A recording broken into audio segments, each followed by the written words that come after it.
Sziasztok, üdvözöllek titeket egy újabb videóban, itt vagyunk a Móricz Zsigmond körtér metróállomáson, és nem itt fogunk legfőképp videózni, hanem le fogunk menni az M4-es metróba, hiszen most vasárnap délelőtt karbantartás van, emiatt Kelenföld és Szent Gellért tér között járnak a metró szerelvények, ami azért érdekes csak, mert a Szent Gellért téren van egy visszafordító vágány, egy alagút, ahol közlekednek a metrók, és ebben még sosem jártam, úgyhogy ezt a pár perces jelenetet szeretném nektek megörökíteni. Aztán megyünk másmerre, hiszen lesz egy sokkal jobb témánk, érdemes lesz velem tartani, menjünk a metró felé.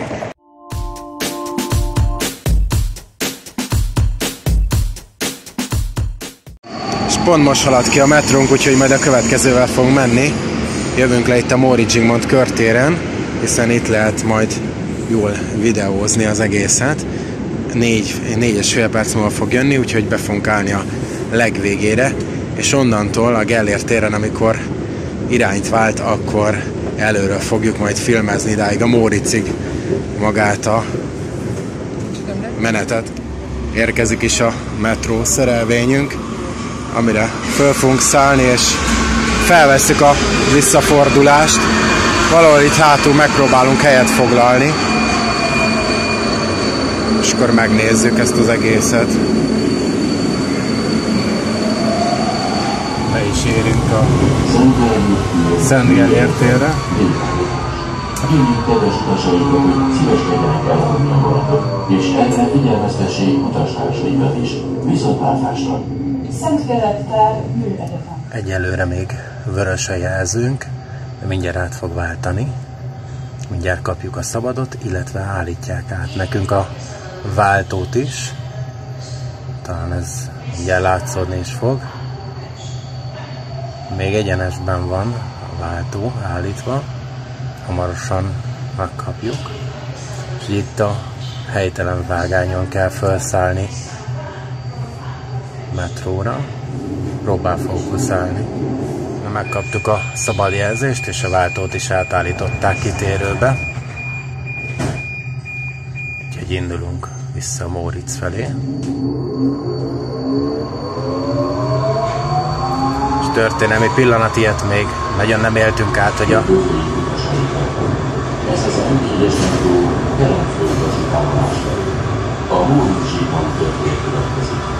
másik perronról indulunk.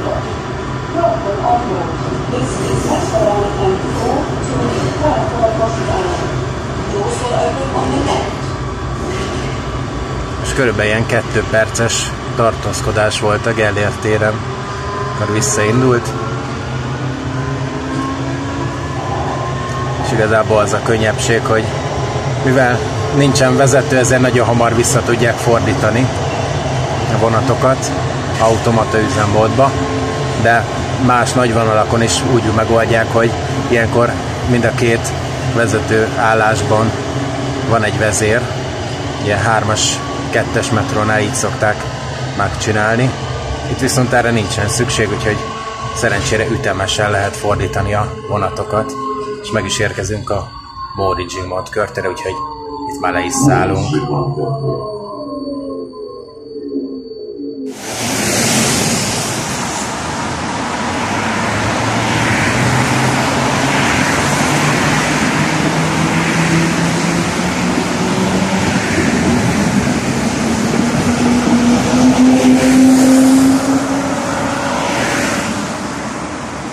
Közben pedig itt vagyunk már a Római fürdőnél, elég nagy itt a hangzavar a Szentendrei út miatt.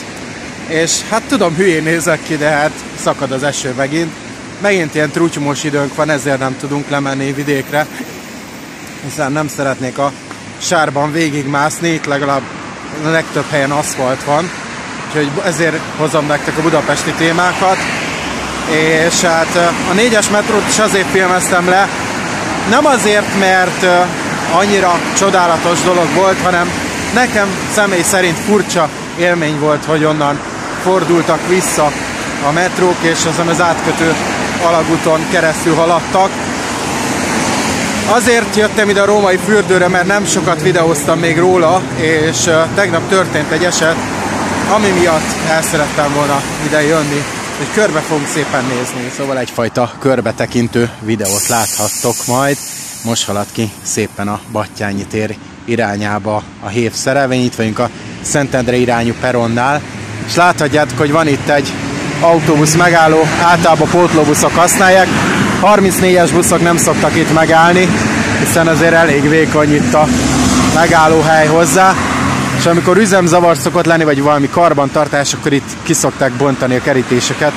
Látjátok, hogy így egyszerűen le van csavarozva, kiszedhetőek. Ugye MÁV szakemberei előtte idejönnek és kiszedik. Hát nagyon kevés helyen van, esőbeálló, az is szét van firkálva, meg leülési lehetőségét nincs. Tehát, hogyha Szentendre fele várod a hévet, akkor... Ja, de ott van, bocsánat. Akkor elnézést kérek, le lehet ülni. Láthatjátok, hogy itt volt régen egy ilyen jegyautomata, itt lehetett jegyet vásárolni, ha jól tudom. Hát ez már rég nincs meg. Nem értem, hogy akkor az oszlopot miért nem szedték ki innen a helyéről, mert eléggé ocsmány. Már el se lehet olvasni, hogy mi volt oda írva. Valamint ugye régebben, a 2000-es évek elején azt hiszem volt ilyen monitorok kihelyezve, ahol ki volt írva a menetrendi érkezés, a futár elődje volt. Rengeteg helyen még megvan, például Békás megyernél, vagy Battyány térnél, ugye a forgalmasabb állomáskon, viszont már teljes mértékben kiszedték, úgyhogy már csak a oszlopot találhatjátok meg. És azért jöttem ide Római fürdőre, mert eléggé érdekes, hogy tényleg ilyen több 100 millió forintos házak vannak, és elit környék volt egykor, most meg már nagyon lezüllött környék, és tegnap történt egy majdnem gázolásos eset is, azzal a hévvel, amivel jöttem, és majd elmondom a történetet, közben jöjjünk le itt a aluljáróba, itt is szét graffitizve minden, ocsmány bűz van, úgyhogy itt az ember nem szívesen tölt el pár percnél többet, amíg átsétál a hévhez.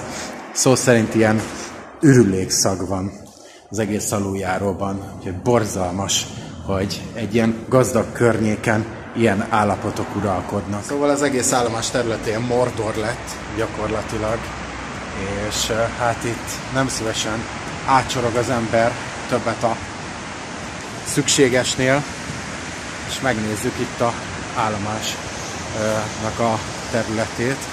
Ugye hát tegnap az történt, hogy mentem befelé a városba, felszálltam a hévre, és ahogy Csillaghegytől jöttünk idefelé, az állomás előtt egy hatalmasat kürtölt és vészfékezett a hévvezér, ugyanis képzeljétek el, egy hajléktalan, aki nagyon beívott, gyakorlatilag átjött itt a vágányokon, és annyira nem bírta megtartani magát, hogy beesett a vágányok közé.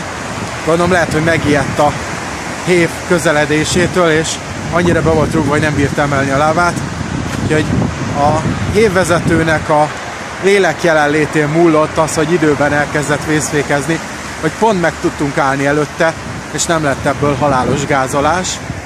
És az utasok, akik a peronon várakoztak, azok szedték ki a vágányok közül, majd aztán begurultunk ide az állomásra, és mindenkit leszállítottak, mert hát gyakorlatilag mentőt kellett azért hívni. Semmi baj nem volt a fickónak, ott még elviccelődött magába, az alkoholmámorába, meg itt sétálgatott, de annyira tragikus, hogy ez az állomás, ahol ilyen drága házak vannak, ellepték a hajléktalanok, és nem a hajléktalanokat akarom bántani, mert ez egy társadalmi probléma, csak nem értem, hogy miért pont ide kuporodtak be, de ezt szerintem majd meg is fogom nektek tudni mutatni. Ugye érdekes, itt semmi pénzzel nem laknék, valakinek ide nyílik az ajtaja, pont a peronra. Ugye látjátok, itt is agyon vannak graffitizve a falak, és hát megmutatom nektek az egykori jegypénztárt, már ha nem kell átbúdácsolnom a hajléktalanokon, azt hiszem itt fekszenek, pont azért, mert itt nem zavarja őket senki, nem bántja őket senki, szél- és esővédett helyen vannak, hát most pont jól jön ez. Ugye pont ezt a részét nem fogom tudni megmutatni, mert itt tanyáznak konkrétan. Látom is, hogy ott fekszenek.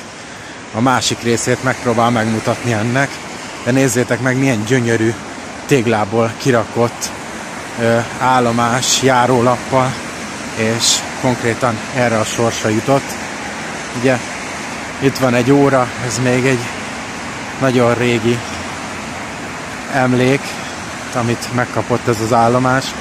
Valamint ugye hát leszerelték az automatát, úgyhogy nem elég, hogy bezárták a jegypénztárat itt, még automata sincs, úgyhogy jegyet vásárolni a vonaton tudtok a kalauztól, vagy ellenőrtől, mert ugye itt már kalauzok nem nagyon járnak. Be van riasztózva az épület, itt gondolom utasforgalmi, tehát forgalmi diszpécser szolgálat volt, vagy valami hasonló.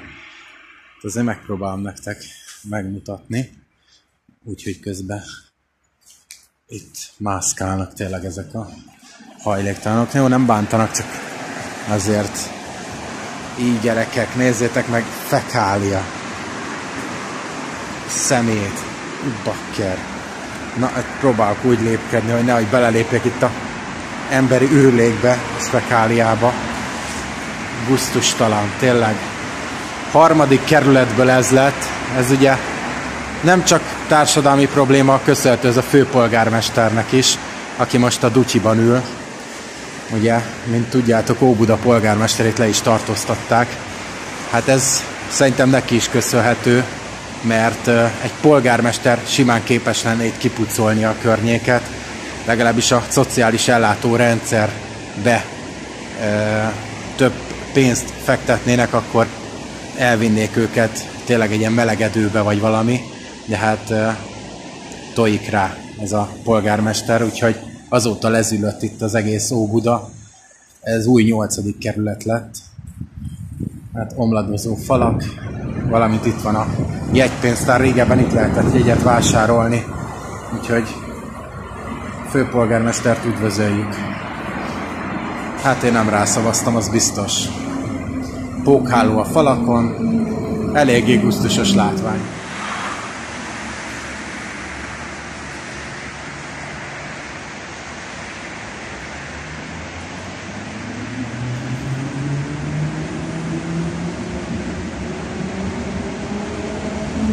Szóval elég megrázó képsorok ezek, hogy Óbudán vagyunk, tényleg, ahol a gazdagok laknak, a nagy római part.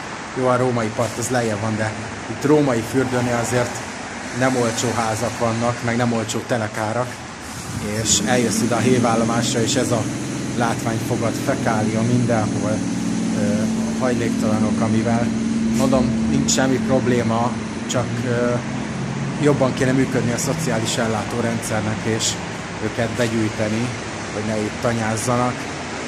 És hát én tényleg elég ronda látvány, hogy az embernek itt kell megvárni a hévet. Én el sem tudom ezt hinni, komolyan. Én nem tudok erre mit mondani. Úgyhogy hát ennyi volt így a római fürdőről a körbetekintő, többet nem is tudok nagyon megmutatni. Még csinálok egy-két fotót, aztán lassan el is búcsúzom minden. Köszönöm szépen a figyelmet, remélem tetszett a 4-es metrónak a különleges fordítása, vagy ez az állomás bemutató videó. Innen a törött pattól el is búcsúzom, ha tetszett, akkor mindenképpen lájkoljátok, iratkozzatok fel a csatornára, és ne felejtsetek el továbbra is ugye követni engem, tehát kapcsoljátok be az értesítéseket, mert jönnek még érdekes tartalmak a csatornára. Köszönöm a figyelmet, legyetek jók, sziasztok!